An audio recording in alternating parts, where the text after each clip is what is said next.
welcome on in to another episode of Getting Wild with Terry and Friends, NHL Season Preview Show edition. And today is the New York Islanders Season Preview Show. And of course, I have to have Nick on this show as the Islanders fan. Fans have more knowledge of their teams than other people. So it's always good to have fans on as well. But a fan and a capper is even better because you can get the opinions on both sides of the coin. So we'll jump right into the first section, and that is additions and subtractions for the Islanders this year. Additions, a couple recent signings there that won't really have that much of an impact. But the trade that was done to get Romanoff for the Islanders' first round pick was actually a very smart one. Romanoff, an offensive defenseman who has a bright future. He has definitely a lot of potential. Montreal gave up on him a little bit early, I think, and for the pick the Islanders would have got, I think Romanoff is the better selection there. So I think he's going to do good things on this Islanders defense. Not that they really need any help on the defense, but a young, quick, scoring defenseman could actually be exactly what they need. Looking at subtractions, one thing I notice is one thing I've said about the Islanders a lot is that they're old and slow. The subtractions will help. Zdeno Chara, Andy Green, Corey Schneider, Thomas Hickey, all out the door. Michael Del Cole, that's a little bit of a different situation. He's like a younger prospect. I'm not sure exactly why it didn't work out for him or Mitch Van de Sobel. But getting rid of those older players is definitely a smart thing for the Islanders, as their goal should be to get younger, in my opinion. So overall, a lot of people have been upset with the Islanders or have talked shit about the Islanders offseason. But really, Romanov is definitely a good addition. Should they have tried to add something in the forward group? Yes. But the offseason is not over.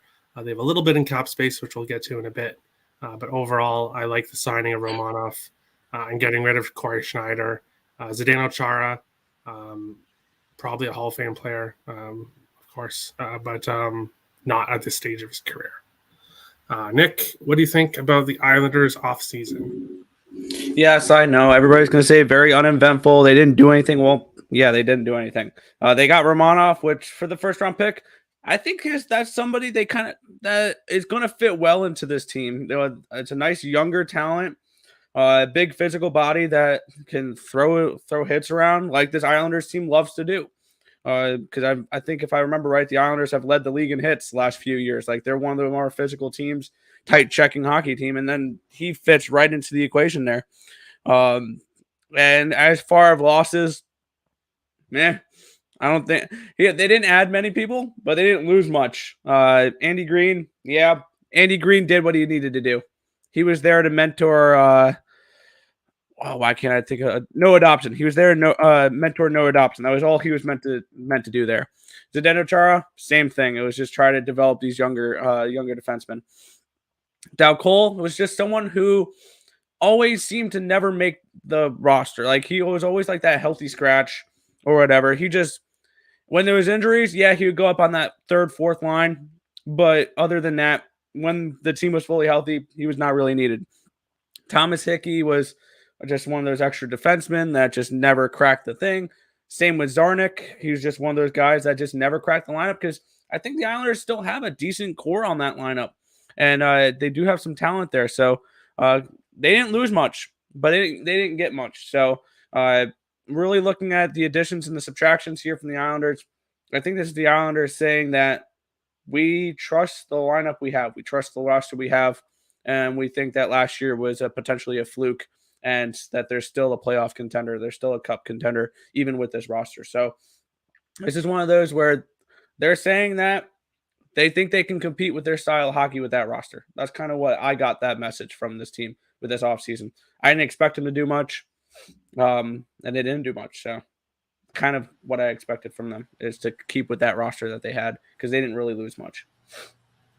Yeah, I think their subtractions should normally be a bad thing because you're losing something from the team. But for the Islanders, I think their subtractions are actually positive, which is different. And we will go on to the next part of the show, and that is the top prospects in the upcoming free agents for the Islanders. Currently, they have nobody injured. They have 80 million in cap hit, a little bit over 2 million in cap space here. And looking at what's happening in the offseason, Matthew Barzal is an upcoming free agent. Oliver Wahlstrom, Kiefer Bellows, Parisi, Panic, Mayfield, Varlamov, and 2 younger RFAs as well. So the Islanders definitely have some interesting free agents up here, guys that are going to want more money. Barzal's going to want more money. Wahlstrom's going to want more money. I'm sure Mayfield will probably want some more money. And the Islanders have $2 million in cap space. So where exactly is that money going to come from? Varlamov leaving would definitely help with that. Jacob Skarek, you can probably sign at a decent price to be your backup if they trust him. But looking at the top prospects, the main one here is Atu Ratti, who is projected to be a first overall pick. Had a bit of a rough year with some injuries, ended up falling down the draft board, and the Islanders were the lucky team that got him. What will he turn out to be? That's anybody's question. It'll take years to determine the answer to that. But he is definitely an intriguing prospect, as I think he should have been drafted higher than he was. And a good young, speedy center could be exactly what the Islanders need, especially if for some reason Matthew Barzal does get traded or whatever. Most likely, obviously, they're going to try to sign him, but we could see something similar to the Calgary Flames with where we could see some change. Potentially if there's a new GM. If not, we could still potentially see some change here with the future for the Islanders. So overall, a little bit of cap space, some good prospects there. Bolduc, another guy I'm high on. Definitely not a top tier prospect pool for the Islanders, but not too bad. I like other teams. Nick, what do you think about cap situation prospects and cap situation free agents and a little bit about the prospects? What do you think here? Yeah, this is seeing that I do follow the Islanders pretty close. This is actually one of the teams I actually do know a little bit about the prospects. I've heard a lot about Ratti, and I've heard a lot of good things about him. Hopefully, he is a potential second line center or third. I mean, the Islanders have depth at center, so they may move him to the wing potentially here. Which could be an interesting look for for them. But who knows? But I do like Ratti. We saw Robin Salo last year. He was decent. I really like Kiefer Bellows as a prospect, though. He's somebody that I think has a lot of potential if he can get the playing time, which I think this year he might be able to. And looking at the free agents here, their free agents is going to be very similar to. I'm trying to remember the team we did I think it was a couple of them ago, where there was a bunch of prospects. I think it was Vancouver. Where I'm going to say it's similar to that, as I said with them. Depends how they do. If they make the playoffs and they look like a competing team, they're going to re-sign Barzal. They're going to re-sign Wahlstrom. They're going to re-sign Bellows. They'll probably cut ties with Parise. They'll probably cut ties with Varlamov.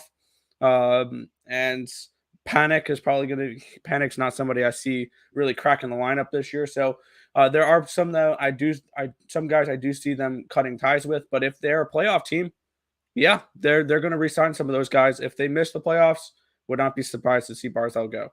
Would not be surprised to see Wahlstrom go. And then a little bit of a dark time ahead for the Islanders. So really, their free agents depend on how they do this season. That's all it comes down to, I think. If they're a playoff team, if they are what they think they are, with not making any moves this offseason, if they think they're still a playoff contender and they make the playoffs, they'll re-sign Barzal. That's your center of the future. You hold on to him. You don't let him go like Tavares. And I mean, with Wallstrom and Bellows, those are my top three that need to get re-signed this offseason. Barzal, Wallstrom, and Bellows. So that's kind of where I was looking at for that. And we'll see. Hopefully, some of the younger guys can step up, and then they'll be able to take play roster spots, and we won't have to worry too much about cap space because Roddy, if he comes up, he won't be that expensive. Salo, he won't be that expensive. Bellows, we'll see. So I think some of the younger guys can come up potentially, and it all depends with re-signing their free agents on how they do this season. All right. We'll move on along to the possible lineup. This is where I came up for the lineup for the Islanders this season. Top line, Barzal, Lee, and Bailey. Second line, Nelson, Beauvillier, and Wallstrom. A good top six, definitely. Looking at the third line, Ross Johnston, Gabriel Pajot, Kyle Palmieri. Not a horrible third line. And the fourth line, Cizikas, Martin, and Clutterbuck. Love that fourth line. Sorry? I love that fourth line. That's the identity line. That's where the Islanders made their money the last few years making the playoffs, is because of that fourth line. You could see Ross Johnston on the fourth line, potentially. I don't think Parise is in this lineup. I don't think if the new Islanders coach is smart, that if he is smart, he will have Parise scratched and not in the lineup. He is slow and a shell of his former self, and not good for the locker room, in my opinion, from things I've heard. So it would be smart to have him out of the lineup, but I like the top four lines there for the Islanders. When we look at their defense, Pelech and Pulak, Romanoff, Dobson, Sebastian Aho, Scott Mayfield, and then some other prospects there below, Sorokin, Varlamov, and Jacob Skarek for goaltending. Overall, not a bad lineup. Offense is the only question. So they do have a solid lineup, top to bottom, but not exactly offensively. They're not going to light up teams offensively. The Islanders have always been that defensive style team, but they are going to have a new coach this year. So we'll see if maybe they take more of an offensive style approach, or if they kind of stick with the defense. But overall, a pretty good lineup top to bottom. Nick, what do you think about the possible lineup here for the Islanders? Yeah, there's one name on the top four lines that immediately I saw, and I'm like, nope, I don't see him that high.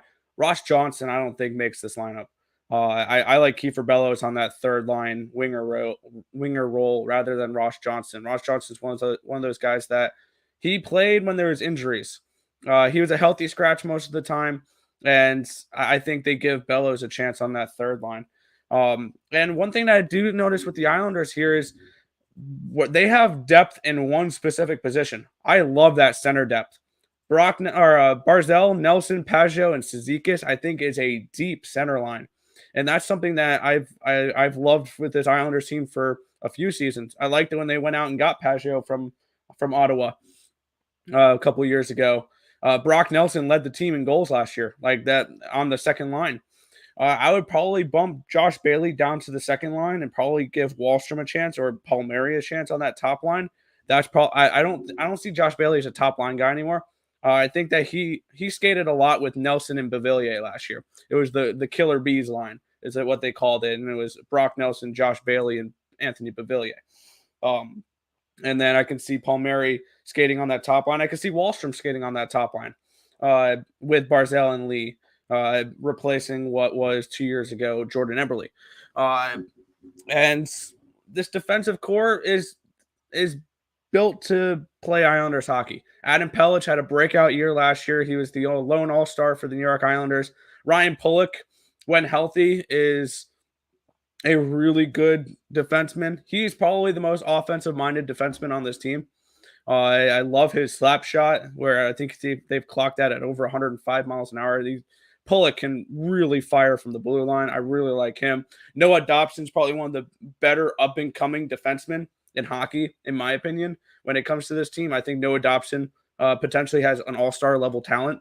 And if he's skating with Romanov, I really like that second pairing. Scott Mayfield, I think, is a nice third line defenseman. And then Sebastian Aho I'm very meh on him.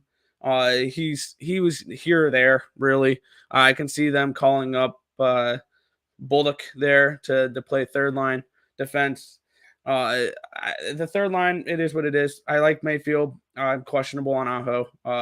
And then at the goaltender position, I think that they have a potential Vezina Trophy caliber goaltender with Ilya Sorokin. I truly think that we will be in a couple of years, we'll be comparing Sorokin and Shesterkin like we are DeGrom and Cole in MLB, like where they're two of the top in the game and they're both in New York. I think Sorokin has a ceiling of being a Vezina Trophy style goaltender, and Varlamov is a very strong backup. So I think this team is built to play defense. I think that they will continue to play that way because Lane Lambert, my bad, was assistant coach under Barry Trotz, both in the Islanders and Washington. So he's been under that defensive style of hockey for many years. And I don't think it's going to change too much. I think that it will a little bit. So maybe there might be slight line values on taking Islander overs this year, but not anything crazy like that. I still think this team, their roster is built to play defensive hockey. That fourth line is meant to set the pace, and this team is meant to play defense and be carried by their strong defensive play and their goaltending. And I think that's how they're going to win games. This is a team that's going to win games 2-1, not 6-5. These are the teams that can frustrate teams like the Blue Jackets in the division or the Devils in the division, because the Devils and the Blue Jackets they're going to want to go up and down, and the Islanders are not going to play that style of hockey. And if the Islanders control the pace, their style of hockey wins games. Their style of hockey wins playoff games. So I think if this team gets a wild card spot, this is a team similar to Calgary that is built for playoff hockey, where their style of play is built for that type of hockey. So I like this roster. And looking at it, I don't think we needed to do much to it. I just think everybody needed to get healthy, because there was a stretch last year where once they all got healthy, they started winning games. And yes, I know they ended the season rough. Felt like they kind of mailed it in after they got eliminated, because that one bit they had a losing streak to end the season. But the losing streak started with the game they lost to the Maple Leafs that officially eliminated from them for the playoffs. So when this team is fully healthy, and when this team is at their best, they are a playoff-style team that can make some noise potentially. Am I saying they're going to win the Stanley Cup? No. I'm saying they're a wild card team that all they need is a wild card spot. So that's kind of the way I look at this team. All right. And we'll move on along to last 5 years and the futures for the Islanders this year. If we look at their last 5 years, there are no playoff years, pretty similar, 35, 37, and 10, and then 37, 35, and 10. In between those no playoff years, a second round exit, conference finals, and a semifinals exit in 2020, 2021. Looking at their point total this year, 93.5. Minus 130 to make the playoffs, plus 100 not to, plus an 800 to win the division, plus 4,000 to win the Stanley Cup. My thoughts on this Islanders team is I actually think they're going to be similar to last year. I think they may take a few point improvement, maybe get to like 87 or 89, but I do think they finish under with the point total. I think that the change in coaching is really going to have an effect with the Islanders this year. So I do think they will be better this year, but I don't think it's going to be a huge difference compared to last year. I think they are in a tough division, and there's a lot of other teams that I think will finish ahead of them in this division. So not too high on the Islanders. Plus 100 to miss the playoffs would definitely be my choice as well, but I'm not betting it. Plus 100 is it's a long season. So to put a bet on the plus 100, I need a little bit better odds than that. But it would be a under in the point total and a no playoffs for me with this Islanders team. And the thing that I think as well is that they're going to be close. They're going to miss the playoffs, but it's going to be close. Maybe a few points. They'll be that bubble team. But I think the no and the under in the point total. Nick, last 5 years for the Islanders and your thoughts on their futures this year? Yeah, I mean, the other than last year, I mean, the 3 previous years were really good years. I mean, other than getting swept by Carolina in 18-19 year, they were 1 game and 2 games away from knocking off the Lightning and making the Stanley Cup. We keep forgetting that about them. In 2021, they were a shorthanded goal. They gave up 1 shorthanded goal, and that cost them a trip to the Stanley Cup. Like they were that close to making the Stanley Cup in two different years. So, and this is relatively the same team when you look at it here. Now, there's been some changes the last couple of years. Obviously, they don't have Barry Trotz anymore, but they also don't have from that first semifinal run. They don't have Thomas Greiss. They had a massive improvement with Ilya Sorokin, and this is a team that last year started off with 13 straight road games. And then when they got home, COVID hit them, and they had to play 4 or 5 games with half their roster missing. Well, no duh, they're going to lose those games. You're playing an AHL roster when half your team is out, and then when they started getting their players back, then they started canceling games due to COVID. So really, the Islanders were probably the most screwed over team last year. So I see a little bit of improvement there. Over 93.5, I see them right around that mark. I think that 93, 95 point mark will be good enough for a wild card spot. Because I don't think the Eastern Conference is going to be as lopsided as it was last year, where every single team that made the playoffs in the Eastern Conference had 100 points last year. I can see 95 being enough for that 4th wild card spot, because I do see some teams climbing down. I do think there is some value here on them to make the playoffs at minus 130, because I think if they did make the playoffs last year, if they weren't so unlucky in the beginning of the season last year, that would be minus 200 for them to make the playoffs. That's the type of roster they have, and everybody's forgetting about the Islanders because they missed the playoffs last year. They weren't good last year. So I think there is value in them potentially to make the playoffs here. It's a big question mark for me though, so I'm not betting any futures with this team. I want to see how they perform. I want to see how they start off the year, because I think that the way they start this year will definitely be better than last year. And I want to see how they start under Lambert as well. So I would lean towards, I really don't, I can see them finishing with 91 to 95 points. So I can see them right around that point total.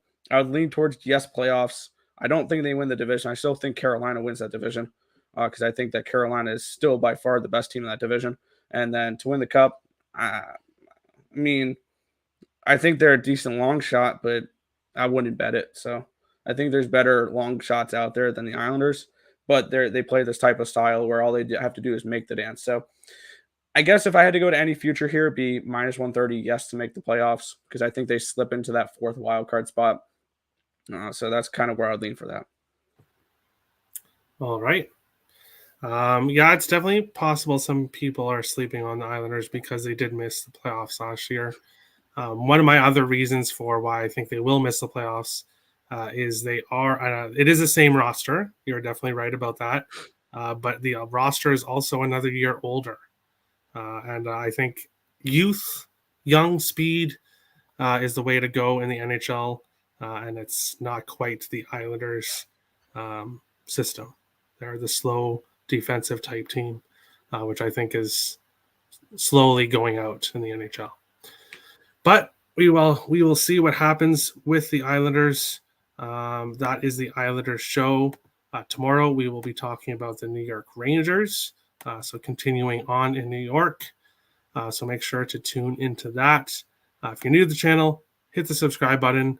If you like the content, smash the like button. We appreciate all the support. And we'll see you again for other episodes of Getting Wild with Terry and Friends. Have a good one, guys.